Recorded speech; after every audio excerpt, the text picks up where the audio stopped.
dan yang berkenan bagimu sebagai ibadah yang sejati. Ku sembah Kau Tuhan, ku sembah Kau Tuhan, ku serahkan hidupku kepadamu untuk kemuliaan nama-Mu.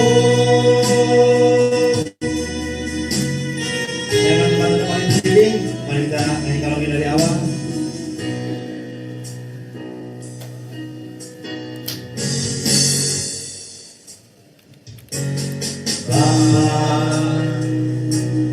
Ku persembahkan tubuhku sebagai persembahan yang hidup, kudus dan yang berkenan bagimu sebagai ibadah yang sejati. Ku sembah Kau Tuhan, ku sembah Kau Tuhan, ku serahkan hidupku kepadamu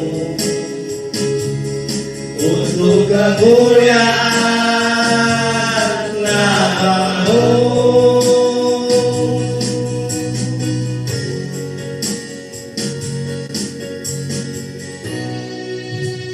Tuhan, pada pagi hari ini kami berkumpul bersama di sini. Kami rindu ya Tuhan, ingin menaikkan puji-pujian ini hanya untuk ya Tuhan. Kami membuka hati kami siap menerima jamaah ya Tuhan. Jamah kami, rapi kami, sucikan kami dan kuduskan kami ya Tuhan. Kami meminta pertolongan-Mu ya Tuhan. Kami mengangkat tinggi tangan kami ya Tuhan. Karena kami percaya Engkaulah sumber kekuatan kami, sumber penghiburan kami, dan Engkaulah sahabat yang selalu menyertai kami. Kau tidak pernah meninggalkan kami ya Tuhan. Kau selalu setia menemani kami dalam kesesakan yang kami rasakan, dalam berita yang kami rasakan. Kalau kami berada dalam lapas ini Tuhan, kami bersyukur dan kami sungguh bangga memiliki Tuhan dan memiliki sahabat seperti Engkau. Terima kasih ya Tuhan yang menyertai-Mu. Terima kasih ya Yesus. Dan hanya dengan perkembangan yang terbaik dari kami puji-pujian ini, semoga puji-pujian kami pada pagi hari ini menjadi persembahan yang layak untuk Tuhan. Dan biarlah keberkatan dan puji-pujian kami ya Tuhan. Lindungi kami selalu ya Tuhan, berkati kami, jamah kami, sembuhkan bila mana di antara kami yang sedang sakit, dan pulihkanlah hati kami. Bila ada di antara kami yang sedang memiliki pergumulan hidup, permasalahan hidup, bila ada di antara kami yang sedang merasakan sesuatu derita yang sangat besar dalam hati kami, Tuhan, jamah kami, sembuhkan kami Tuhan. Dan percaya Engkau akan memberikan sebuah rancangan masa depan yang terbaik untuk kami Tuhan. Haleluya. Berkati juga pengurusan kami Tuhan, pengurusan PB kami, agar kiranya SKPP kami akan cepat turun, agar kiranya kami bisa kembali berkumpul bersama lagi dengan keluarga kami.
sembah Kau Tuhan, ku sembah Kau Tuhan, ku serahkan hidupku kepadamu untuk kemuliaan nama-Mu. Ku sembah Kau Tuhan, ku sembah Kau Tuhan, ku serahkan hidupku kepadamu untuk kemuliaan nama-Mu, untuk kemuliaan nama-Mu, untuk kemuliaan nama-Mu.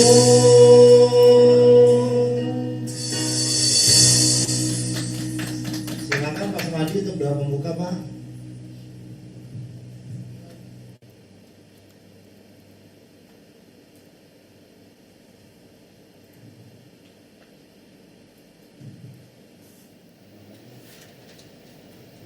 Ya, mari kita satukan hati, kita berdoa terlebih dulu.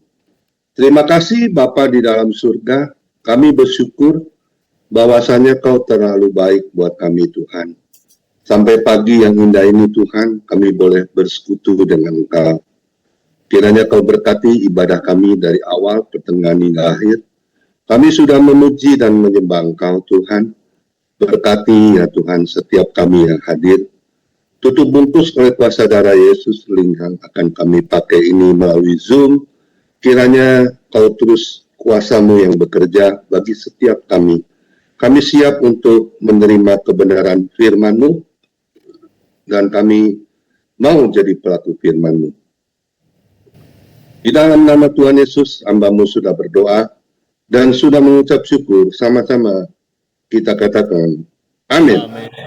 Ya, selamat pagi, shalom semua. Ada sukacita ya, semua ada sukacita. Beri kemuliaan dulu buat Tuhan Yesus. Ya, saya memperkenalkan diri terlebih dulu sebelum saya memulai apa yang menjadi kesaksian hidup saya ya. Saya akan bersaksi sedikit ya, diawali dengan firman Tuhan. Saya dulu bukan orang percaya, saya dulu bukan anak Tuhan ya, tapi saya dulu anak hantu ya. Kenapa saya katakan anak hantu? Karena saya dulu tidak mengenal Tuhan Yesus ya. Saya dulu hidupnya amburadul ya. Saya bisnis jual beli mobil ya, dan juga dulu saya pernah usaha dagang kelontongan ya. Tapi saya di tahun 87 nggak ada yang kebetulan saya kenal dengan istri saya yang sampai hari ini menemani hidup saya. Dia anak Tuhan. Dia orang Jawa Barat ya. Rumahnya di Purwakarta, Jawa Barat, dekat Bandung situ ya, dekat Subang. Karena dia cantik, jadi saya mau dengan dia ya. Tahun 89 bulan Juni ya. Nanti tanggal 11 Juni perkawinan saya 36 tahun ya.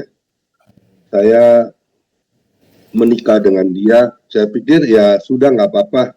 Saya bukan anak Tuhan, tapi saya dapat istri anak Tuhan, orang Kristen ya. Akhirnya saya menikah, tapi pernikahan saya hanya 4 bulan ya usianya. Saya dulunya mau diajak ke gereja bareng-bareng sama istri ya, waktu pasti pacaran ya. Tapi ketika saya sudah menikah 4 bulan, keluarlah belang hidup saya ya. Saya dulu bisanya sayang sama istri, bisa menemani dia ke gereja, ke rumah Tuhan. Tapi setelah 4 bulan saya tidak mau lagi. Saya ajak istri saya keluar dari Tuhan dan ikut kepercayaan saya ya. Dulu saya orang sembahyang ya, pegang hio ke kelenteng-kelenteng ya, wihara. Saya dulu penyembah berhala ya. Saya pernah ke Trete, saya pernah ke Gunung Kawi ya, saya pernah ke Semarang, Sampokong ya. Saya karena waktu dari kecilnya itu dulu saya dididik sama mama saya, orang tua saya untuk sembahyang. Katanya kalau sembahyang banyak dewa dewi yang bisa nolong kita di saat kita lagi sulit, lagi keuangan tidak ada ya, karena nanti dewa dewinya bisa kasih rezeki katanya. Akhirnya sampai berapa tahun? Bayangin ya, dari tahun 89 sampai tahun 2000 loh, istri saya tinggalkan Tuhan. Karena saya, ya, saya dulu orangnya keras, saya dulu orangnya nggak percaya Tuhan Yesus. Bahkan jujur ya, saya dulu pernah sobek-sobek Alkitab ya, karena saya lihat istri saya baca Alkitab ya, saya ambil, saya sobek-sobek ya, istri saya nangis. Dulu juga istri saya, dia beli kaset, pasang di tape ya, kaset biasa itu yang 5.000 dulu ya. Dia kaset, dia setel, oh saya tahu ini lagu gereja. Akhirnya saya bikin kusut itu kasetnya ya, saya bikin rusak. Akhirnya tidak bisa lagi dipakai. 2 hari kemudian istri saya beli lagi kasetnya yang sama. Akhirnya siapa yang saya harus lakukan? Akhirnya tape itu saya bikin rusak ya. Nah, itu jahatnya saya. Tapi di tahun 2000 hati saya mulai luluh. Karena istri saya selalu berdoa begini. Suami orang Tuhan Yesus bisa pilih dia menjadi anaknya. Kenapa suami saya tidak engkau pilih? Karena begini. Karena waktu Tuhan itu kan beda ya dengan waktunya manusia. Karena saya pegang itu di Yohanes 15 ayat 16. Bukan kau yang memilih aku, tapi akulah yang memilih kamu. 7 pendeta pernah injili saya, tapi nggak mempan ya. Tapi akhirnya hati saya mulai luluh di tahun 2000. Karena waktu itu anak saya berusia 8 tahun. Dia sudah masuk SD kelas 2 ya. Akhirnya saya pikir ya udahlah, biarin anak-anak saya ke gereja, istri saya ke gereja, yang penting saya enggak gitu. Akhirnya singkat cerita 2 tahun kemudian di tahun 2002 melalui perkataan anak saya ya yang paling besar waktu itu umur 10 tahun. Dia bilang begini, kenapa papa nggak mau datang ke rumah Tuhan, ke gereja? Di gereja itu enak loh Pak, kita dengerin khotbah dari pendeta, dan itu pun juga untuk hidup kita, ya, supaya hidup kita ini nanti di saat kita dipanggil Tuhan dalam kematian, kita akan masuk surga Pak. Kalau anak-anak semua mama ya, dia panggil si saya mama, semua pergi ke gereja, papa enggak, nanti di alam kita meninggal, kita nggak akan ketemu, Pak. Kenapa sih Papa nggak mau ke gereja? Akhirnya anak saya bilang gini, setiap manusia pasti akan mengalami kematian. Nah, di situ awal dari pertobatan saya. Akhirnya perkataan itu terngiang terus di kuping saya di saat saya tidur. Kita sedih lupa di saat kita menghadapi kematian, nanti kita nggak akan ketemu di surga. Akhirnya di tahun 2002, saya ambil komitmen saya mau jadi anak Tuhan. Saya dibaptis, istri saya juga dibaptis, karena istri saya waktu dibaptisnya, baptis percik ya, umur 12 tahun. Akhirnya saya ambil keputusan saya jadi anak Tuhan. Dan anak saya semuanya, tiga-tiganya juga ikut dengan Tuhan, menjadi anak Tuhan. Puji Tuhan ya, beri kemuliaan dulu buat Tuhan Yesus. Nah, di situ awal dari pertobatan saya. Saya nggak ada cita-cita saya untuk menjadi hamba Tuhan, pendeta sekalipun. Tapi Rencana Tuhan itu kan beda dengan rencana kita. Amin. Hari ini saya akan bawakan tentang gaya hidup orang percaya. Ya, saya sudah mengalami banyak mujizat pertolongan Tuhan. Saya ingat lagu itu ya, berkali-kali kau menolong, berkali-kali kau kuatkan, dalam lembah kelam engkau ada, Yesus setia. Nah di situ ya, saya mengalami kasih Tuhan itu yang begitu besar. Saya dulu ketika saya jadi orang Kristen, saya pikir saya masuk gereja ibadah seminggu sekali sudah cukup. Ya, saya pikir seperti itu. Saya bisa senangin istri, bisa senangin anak-anak, ketiga anak saya. Nah, di situ awal pertobatan saya. Akhirnya di tahun 2002 saya sudah setelah dibaptis. Tahun 2003 saya kesaksian ya, bagaimana saya jadi anak Tuhan. Nah, di tahun 2004 nggak ada yang kebetulan. Karena mulut saya tiba-tiba saya ngomong begini, saya mau jadi anak Tuhan, tapi saya nggak mau jadi anak Tuhan yang biasa-biasa saja. Saya mau jadi anak Tuhan yang benar-benar bisa melayani Tuhan. Aduh, luar biasa ya. Saya nggak sadar itu saya ngomong begitu, akhirnya ibarat itu kata nasar saya. Akhirnya teman-teman saya tangkap saya dimasukin sekolah evangelism. Itu awal dari saya jadi hamba Tuhan. Di tahun 2004. Jujur ya, saya orang bodoh. Saya sekolah nggak sampai lulus SMA. Ya, SMA 2 saya putus sekolah. Karena di benak pikiran saya, bagaimana saya bisa jadi orang kaya, businessman. Ya, itu yang cita-cita saya. Karena saya lihat papa saya berhasil jadi direktur ya.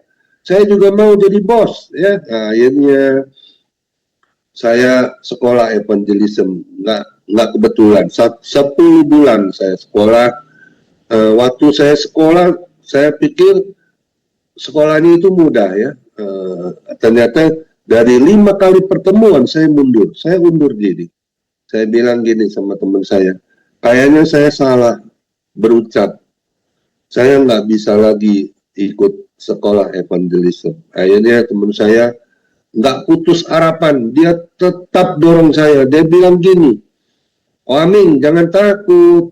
Kalau sekolah evangelism jadi hamba Tuhan, itu biar kita bodoh, asal kita rajin datang, rajin mengikuti pelajaran, biar kita nilainya minim ya, kita akan tetap lulus, diluluskan. Oh, jadi begitu mudahnya ya, saya pikir begitu. Akhirnya dari saya mau undur diri, akhirnya saya tidak jadi, saya sekolah lagi, saya belajar lagi. Sampai 10 bulan saya meraih ijazah evangelism. Jujur ya, dari 36 murid, yang paling bodoh adalah saya dengan teman saya. 2 orang paling belakang. Nilainya teman saya 5,8, saya 5,7, bayangin.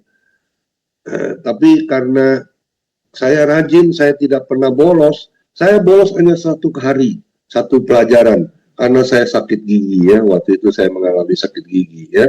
Puji Tuhan, dari situ Tuhan pulihkan saya, Tuhan pakai saya, hidup saya, karena saya pegang itu. Yohanes 15 ayat 16 firman Tuhan buat saya. Bukan kau yang memilih aku, tapi akulah yang memilih kamu. Amin. Ya, kita ini semua orang pilihan Tuhan. Dan kita ini bukan hanya terpanggil, tetapi kita jadi orang pilihan Tuhan. Matius 22 ayat 14. Banyak yang dipanggil, tetapi sedikit yang dipilih. Kita ini mau jadi orang terpanggil, hanya terpanggil atau jadi orang pilihan Tuhan. Tentunya saya mau jadi orang pilihan Tuhan. Amin.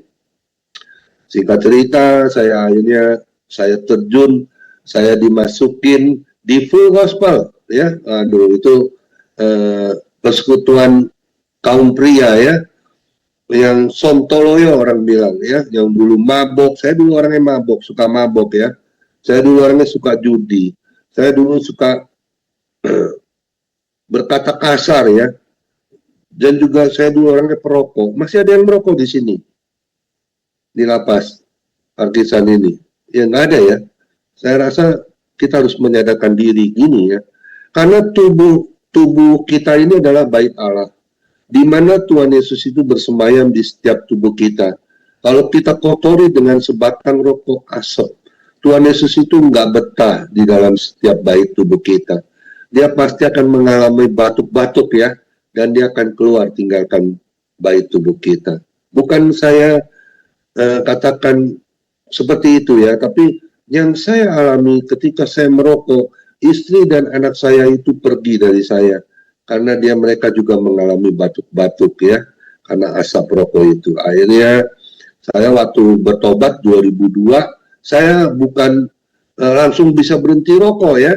Saya dulu juga perokok berat ya, satu hari itu 3 bungkus saya. Tapi puji Tuhan di tahun 2004 saya baru berhenti merokok. Sampai hari ini sudah 21 tahun. Amin. Luar biasa ya kuasa Tuhan. Ketika saya ikut seminar, saya ikut FGD Men di Bali ya, waktu itu Gilbert Lumindong, hamba Tuhan, dia bilang gini, tubuhmu adalah bait Allah, jangan kau kotori dengan 7 cm. Apa itu 7 cm? Satu batang rokok itu 7 cm. Ya. Jika engkau masih merokok, Tuhan Yesus tidak akan ada di dalam setiap tubuh bait Allah. Yaitu bait tubuhmu. Karena dia adalah Allah yang kudus. Allah yang harus dijaga dalam setiap pribadi lepas pribadi. Apalagi kita sebagai anak Tuhan. Amin. Beri kemuliaan dulu buat Tuhan Yesus. Hari ini tema saya tentang gaya hidup orang percaya. Saya masuk pada firman ya. Di Mazmur 119 ayat 105. Itu ayat kesukaan saya. Kenapa? Karena ada sebuah pujian bilang gini. Firman-Mu pelita bagi kakiku, terang bagi jalanku. Ada yang tahu ya semua lagu itu ya? Firman-Mu pelita bagi kakiku, terang bagi jalanku. Firman Tuhan adalah pelita bagi kaki dan terang bagi setiap jalan kita. Sebagai anak-anak Tuhan, apalagi hamba Tuhan ya, kita harus pegang ayat itu. Ya, kita harus gumuli, kita harus hidupi bahwa firman Tuhan adalah terang bagi jalanku, dan Dia yang selalu memberkati hidup kita bagi yang kita tetap jadi anak Tuhan. Amin. Ya. Hari ini ada 3 hal yang penting dalam hidup setiap orang percaya. Bagaimana kita bisa menjadi gaya hidup orang percaya?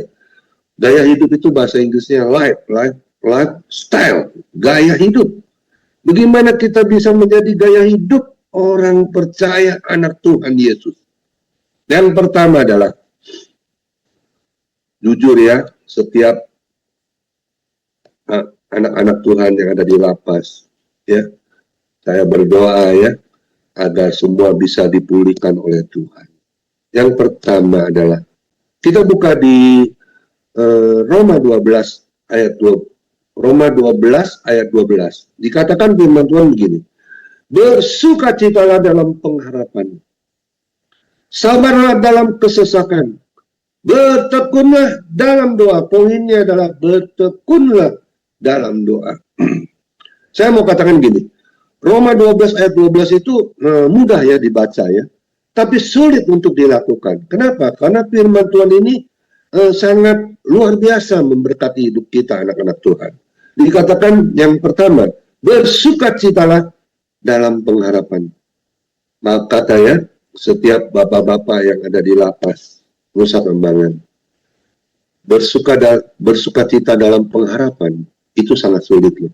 Jujur. Saya dulu jadi anak Tuhan, saya pikir gini,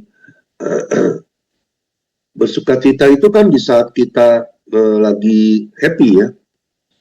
Tapi kalau dalam pengharapan ya, seumpama sakit kita belum sembuh ya, masalah kita belum beres, problem hidup kita masih rasanya rumit, jelemit gitu ya, rasanya nggak ada jalan keluar, rasanya nggak ada pengharapan pertolongan dari siapapun ya. Saya melayani di lapas itu di Nusa Kambangan.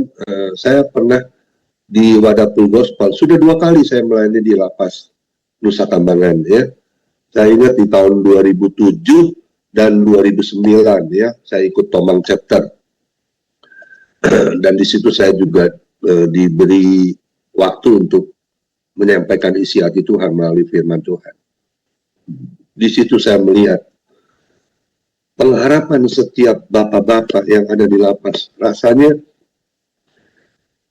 sulit untuk mengalami sukacita. Betul apa betul? Betul ya? Semisalnya begini, kita mengalami hukuman yang rasanya terlalu lama. Ada yang 10 tahun, ada yang 20 tahun, ada yang 30 tahun, bahkan ada yang seumur hidup ya. Rasanya kalau bersukacita dalam pengharapan seperti itu, rasanya nggak mungkin kita bisa lakukan. Niscaya ya. Nah, demikian juga dengan saya yang saya alami. Saya ketika saya sakit di tahun 2016 ya, saya pernah kena stroke ya. Saya pernah kena stroke di tahun 2016 karena badan saya terlalu gemuk ya. Berat badan saya waktu itu 98 kilo ya.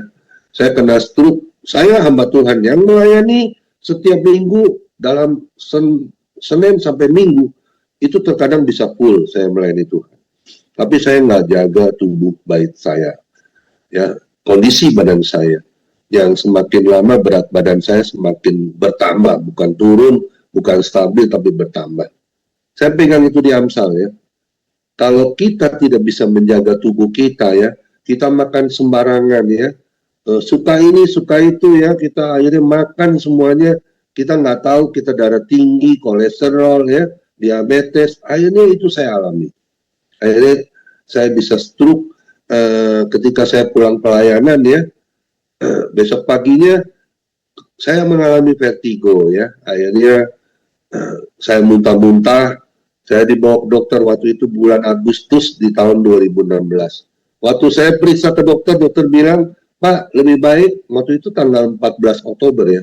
Dokternya bilang gini, Pak, nanti 17 Agustus juga dokter semua cuti. Nggak ada yang ada di rumah sakit.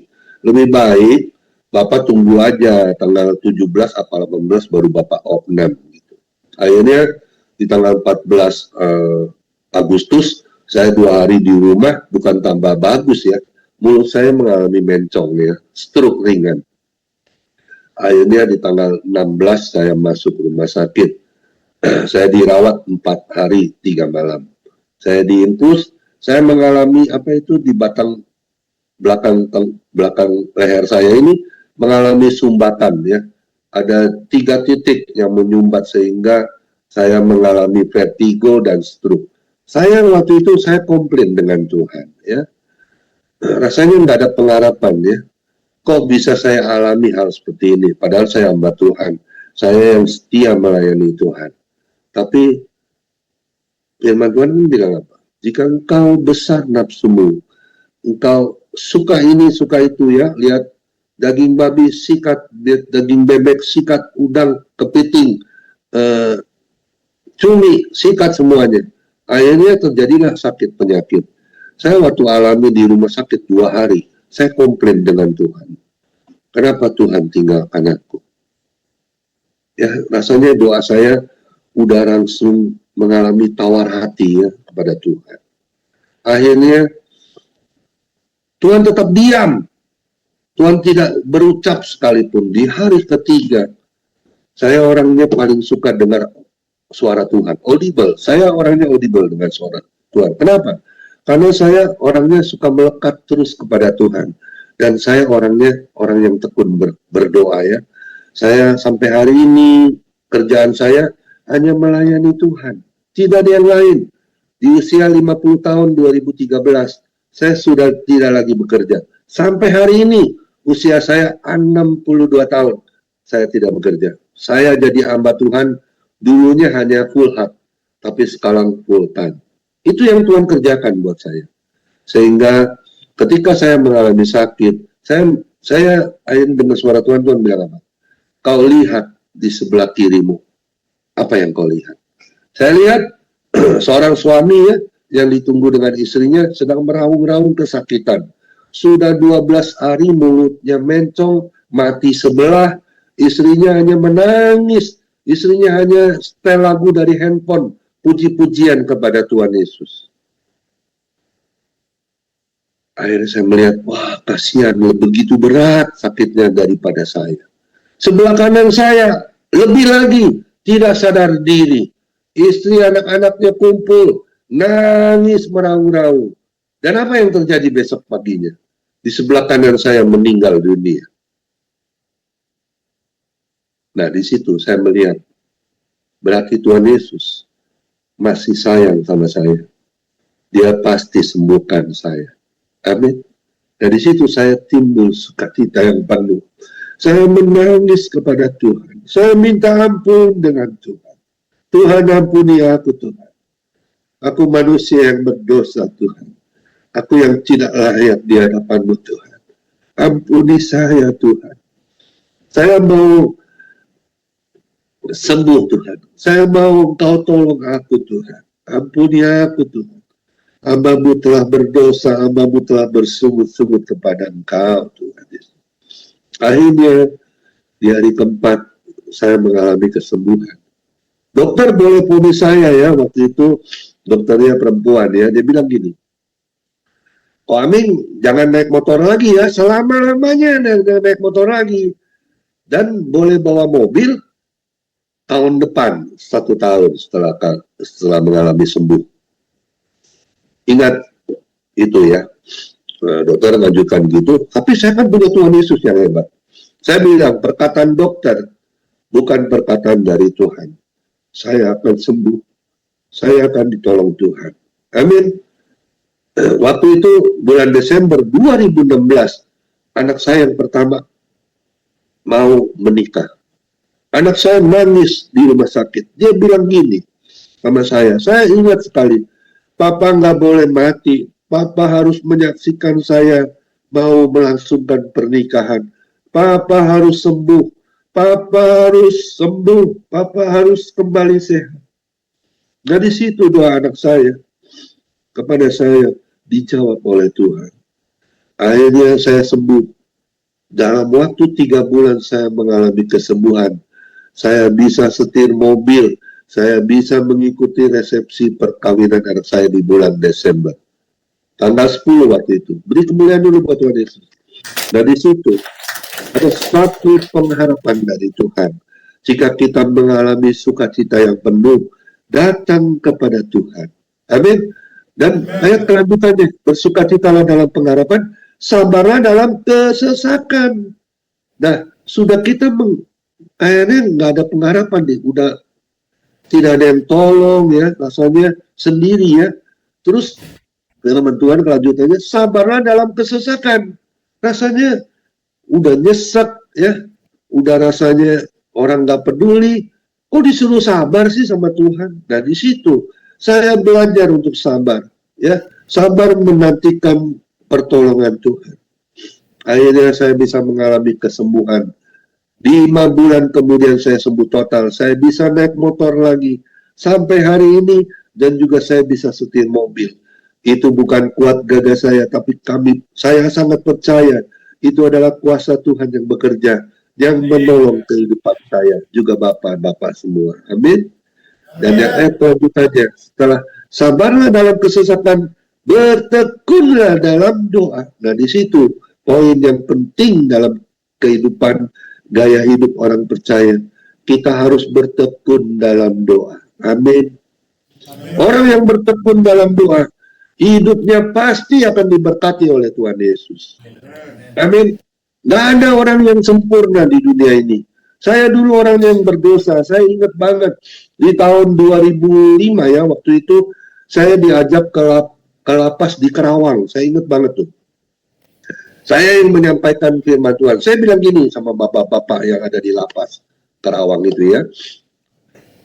Bapak-bapak yang terkasih, yang saat ini mengalami sekolah kehidupan, sedang menjalani hukuman. Saya percaya, jangan melihat saya, hamba Tuhan, pasti nggak berdosa. Pasti masuk surga. Nggak mungkin. Saya masih bisa di luar. Saya masih bisa berbuat dosa. Saya masih bisa tipu sana, tipu sini. Saya masih bisa berbohong. Belum tentu saya bisa masuk surga.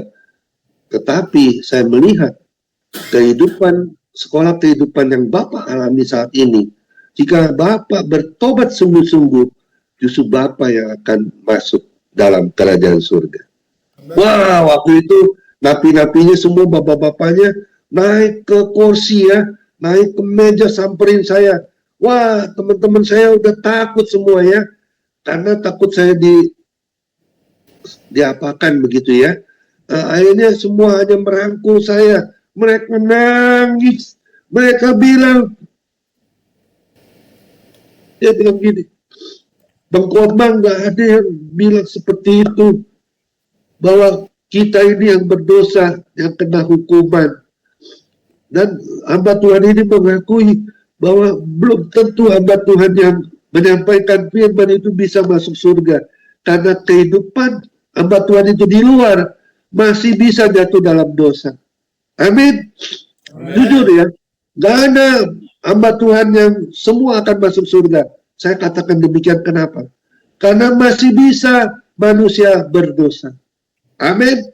Oleh sebab itu hari ini bertekunlah dalam doa. Kenapa? Kalau kita bertekun dalam doa, kita nggak akan jatuh lagi ke dalam kubangan yang sama, yaitu dosa. Amin. Yang tidak disukakan oleh Tuhan.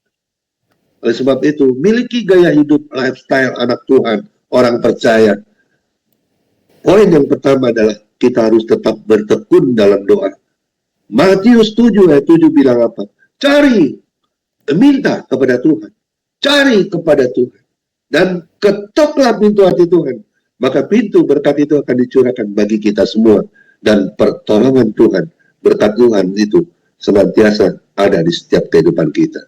Amin. Beri kemuliaan dulu buat Tuhan itu. Kita masuk poin yang kedua. Apa sih poin yang kedua? Gaya hidup orang percaya itu lifestyle-nya harus seperti apa? Semua yang di lapas, saya percaya punya Alkitab ya. Ada nggak Alkitab semua? Ada ya. Kalau ada yang mengalami kekurangan, nanti pendeta saya punya Pak Samadi ya, boleh minta dengan saya. Nanti saya kirim Alkitabnya gratis ya. Saya ada donatur yang bisa subsidi Alkitab. Tapi yang belum memiliki ya, kalau yang sudah ya tetap harus dibaca ya. Karena ada satu pujian bilang gini, ku renungkan firman-Mu siang dan malam, ku pegang perintah-Mu dan ku lakukan. Engkau tahu ya Tuhan, tujuan hidupku hanyalah untuk menyenangkan hati-Mu. Amin. Ya. Yang kedua, kita buka di Mazmur 1 ayat 2 dan 3. Berbahagialah orang yang kesukaannya Taurat Tuhan, yang merenungkannya pagi, siang, dan malam. Ia akan seperti pohon yang ditanam di tepi aliran air, yang merambat tanahnya ke bawah, ke dasar tanah, dan dia akan bertumbuh, dan dia akan berbuah, diberkati oleh Tuhan. Amin. Kita ini sebagai orang percaya, miliki gaya hidup, suka baca firman. Amin. Karena temanya saya kan ada di Mazmur 119 ayat 105. Firman-Mu adalah pelita bagi kakiku dan terang bagi setiap jalanku. Kalau kita pegang firman Tuhan, Yohanes 1 ayat 1 bilang apa? Pada mulanya adalah firman, dan firman itu adalah Allah itu sendiri. Ingat, Yesus itu ada di dalam firman Tuhan. Kalau kita baca dengan ketatan kesetiaan kita, Tuhan akan tuntun hidup kita. Amin. Ya, saya janji sama Tuhan. Tuhan, biarlah saya punya hati yang selalu melekat kepada Engkau, Tuhan. Mazmur 62 ayat 2. Hanya dekat Allah saja aku tenang, daripadanya lah keselamatanku. Hanya Dia gunung batuku, hanya Dia kota bentengku. Aku tidak akan goyah selama-lamanya. Amin. Jika kita pegang firman Tuhan, kita hidupi, kita hayati firman Tuhan itu tertanam dalam benak pikiran kita, hati kita. Tuhan Yesus itu selalu ada di dalam setiap hidup kita. Amin. Kita akan tenang. Kita akan terus mengalami damai sejahtera sukacita yang melimpah di dalam kehidupan kita. Sekalipun mungkin bapak-bapak sedang menjalani sekolah kehidupan di LP Nusa Kambangan. Saya berdoa, biar bapak-bapak tetap kuat, tetap eksis, tetap ada di dalam naungan Tuhan. Belajar untuk mendalami firman Tuhan.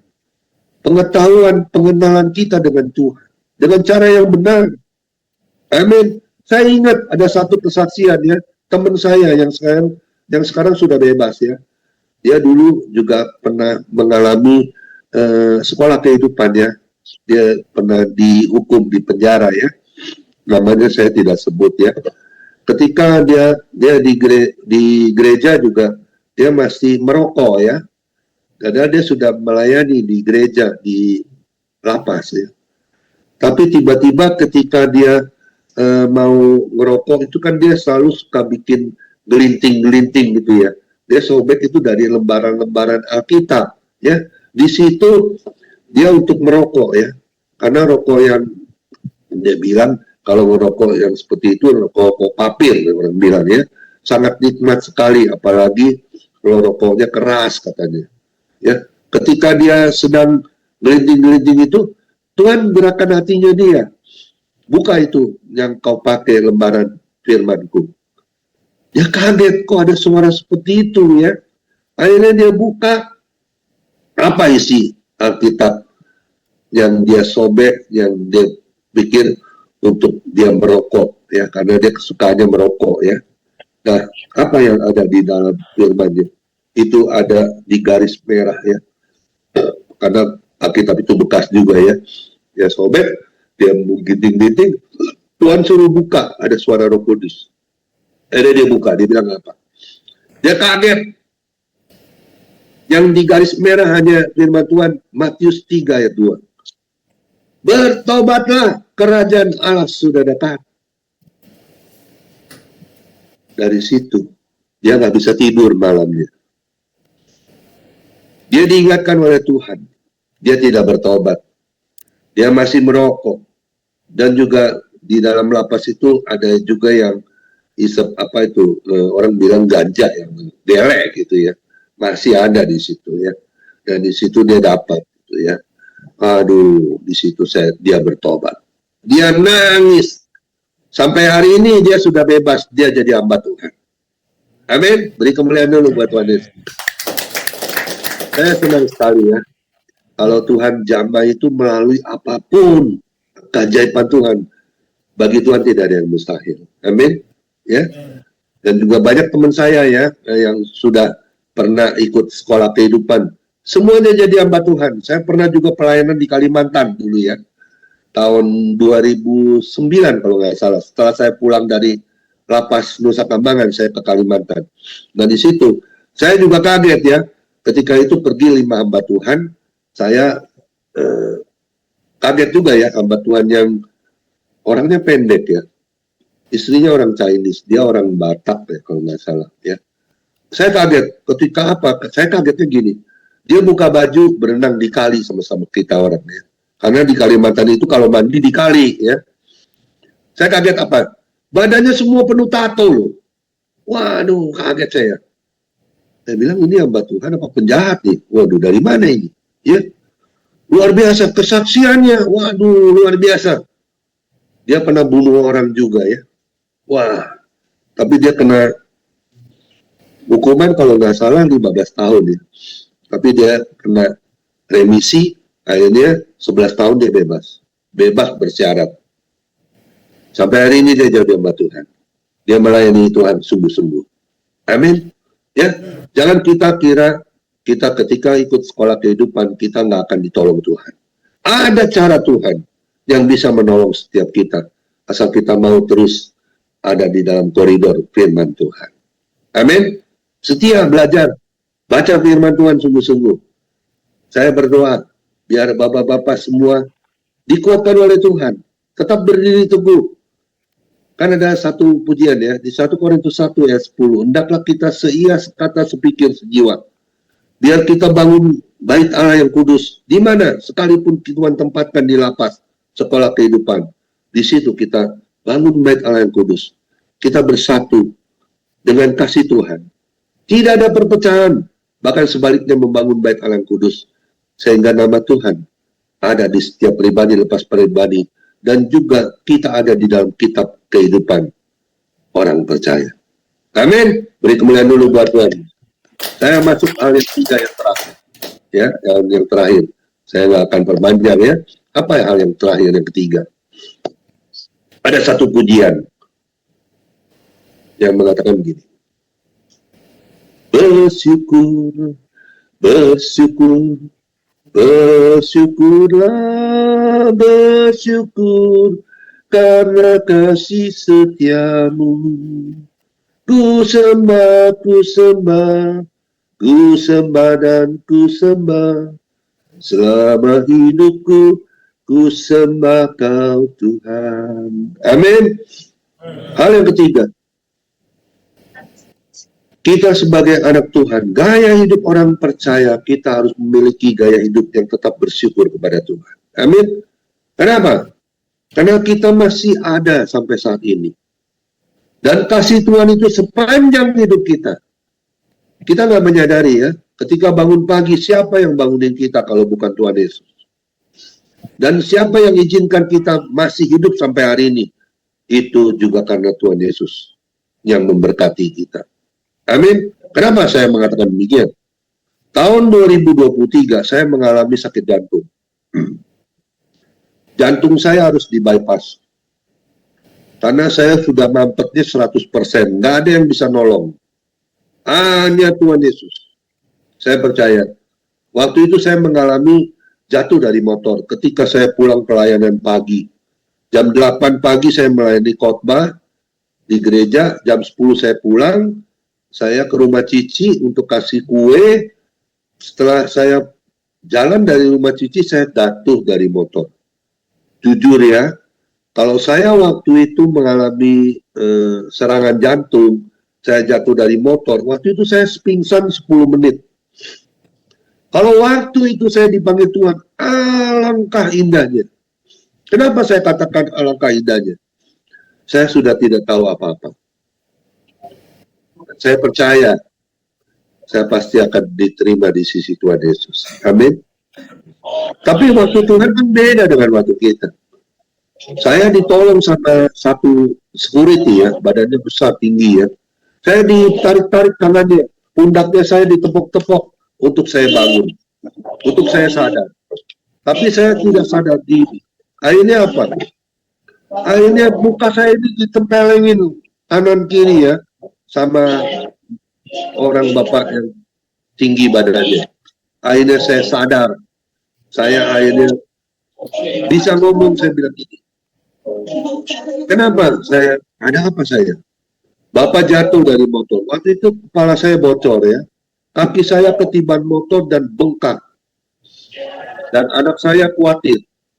Langsung saya waktu itu, saya ditolong sama sepupu saya ya. Waktu itu pas dekat rumah Cici saya kan, 200 meter saya jatuh. Nah, dari situ, saya dibawa dulu ke puskesmas. Setelah pulang dari rumah, saya dimasukkan ke rumah sakit sama anak-anak saya. Karena khawatir, kepala saya bocor, kaki saya bengkak. Waktu itu saya nggak bisa jalan, saya hanya menahan sakit. Dan di situ, dokter vonis saya mengalami serangan jantung. Nah, di situ saya langsung diambil tindakan kateterisasi di jantung saya melalui tangan saya di kateter dan ada penyempitan di jantung saya 100%. Dan tidak bisa dipasang ring, harus di bypass. Di bypass itu dibelah, dada saya harus dipotong, disambung-sambung semua saraf-saraf urat saya, jantung saya untuk dibenerin ya, supaya bisa sehat kembali. Nah di situ, dalam kurun waktu 1 tahun saya berdoa terus sama Tuhan.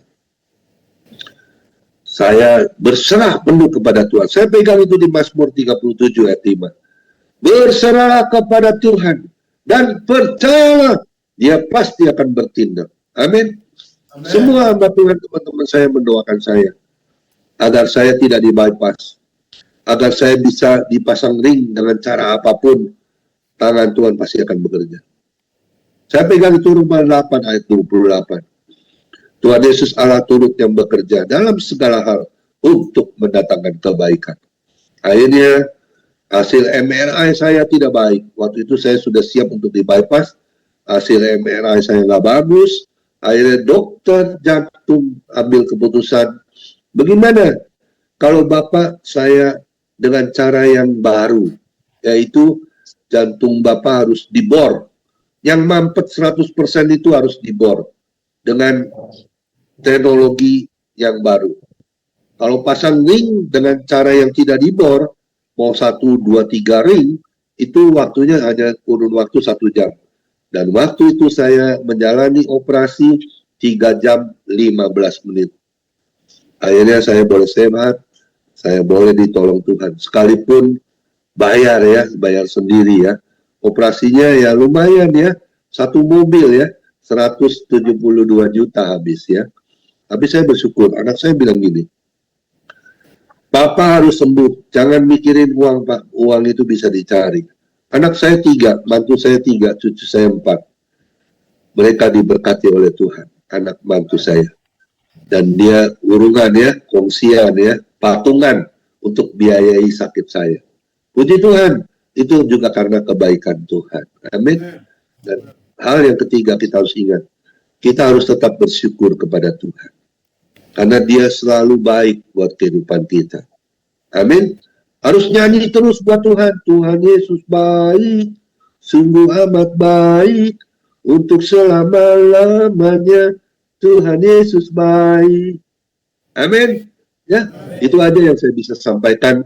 Miliki gaya hidup orang percaya, lifestyle orang Kristen. Yang pertama, kita harus tetap bertekun kepada Tuhan. Cari Tuhan. Sumbernya kehidupan kita ada di tangan Dia. Amin. Jika kita cari, utamakan Tuhan. Ulangan 6 ayat 5. Kasihilah Tuhan Allahmu dengan segenap hatimu, dengan segenap kekuatanmu, dan dengan segenap akal budimu. Engkau akan diberkati oleh Tuhan. Dan yang kedua, ingat ya, kita harus terus melakukan apa yang menjadi ketaatan kita untuk belajar firman Tuhan. Baca firman Tuhan, rajin baca firman Tuhan. Jangan cuma dilihat di saat kita beribadah, tapi setiap hari kita buka, kita gali itu firman Tuhan.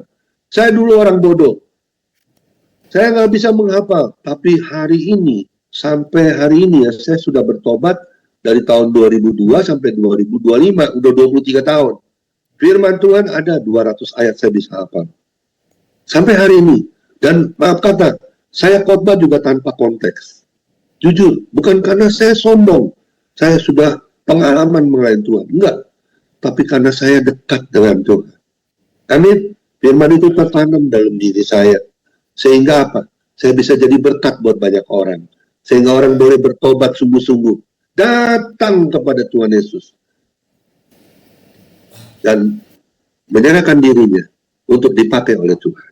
Dan yang ketiga, kita harus mengucap syukur dalam segala hal, baik itu baik, baik itu buruk, tetap mengucap syukur karena Dia sungguh amat baik bagi kita semua. Amin. Saya akan tutup dalam doa dulu ya. Firman Tuhan saya akan tutup. Terima kasih Bapa di dalam surga. Hamba-Mu sudah selesai menyampaikan isi hatimu. Terima kasih buat kesempatan yang Kau beri untuk hamba-Mu menjadi berkat untuk lapas di Nusa Kambangan. Tuhan Yesus, Kau melihat bapak-bapak yang sedang mengalami sekolah kehidupan. Beri kekuatan ekstra Tuhan, sehingga mereka juga boleh sehat, boleh merasakan damai sejahtera sukacita-Mu. Hamba-Mu hanya berdoa Tuhan, minta pengharapan itu ada di dalam setiap kami Tuhan. Kami tetap bersuka cita, sabar dalam kesesakan, bertekun dalam doa. Karena itu sumber kehidupan kami, seorang anak-anak Tuhan, orang yang percaya. Melalui doa, Tuhan Yesus pasti akan mendengar dan menjawab setiap doa-doa kami. Dan hal yang kedua, kami mau tetap belajar, menghayati, terus belajar setia, taat, baca firman-Mu, merenungkan dan jadi pelaku firman-Mu. Dan hal yang ketiga, kami harus tetap mengucap syukur. Karena bahwasanya Kau terlalu baik. Kau Allah Yehovah Jireh, Yehovah Rafa, yang selalu memberkati dan melindungi hidup kami. Berkati setiap kami yang ada, Tuhan. Pagi yang indah ini, kami sudah diberkati oleh firman Tuhan, dan nama-Mu sudah selesai menyampaikannya, tapi Tuhan Yesus tidak pernah selesai. Kau selalu tetap berkarya, dan tidak sekalipun Kau meninggalkan kami. Kasih setia-Mu tetap sepanjang hidup kami. Terima kasih, berkati juga Pendeta Samadi yang ada di Cilacap, berkati pelayanannya, berkati istri anak-anaknya, berkati gerejanya biar jiwa-jiwa dimenangkan. Berkati juga yang ada di lapas yayasan, Kau berkati setiap kami dengan damai sejahtera sukacita melimpah di dalam kasih-Mu. Berkati juga Pak Septianus Siregar, terima kasih buat setiap kami. Terpuji-pujilah nama-Mu Tuhan Yesus. Yang ada di dalam surga, hamba-Mu sudah berdoa dan sudah mengucap syukur. Sama-sama kita setuju, katakan. Amin. Amin. Tuhan Yesus memberkati kita semua. Amin.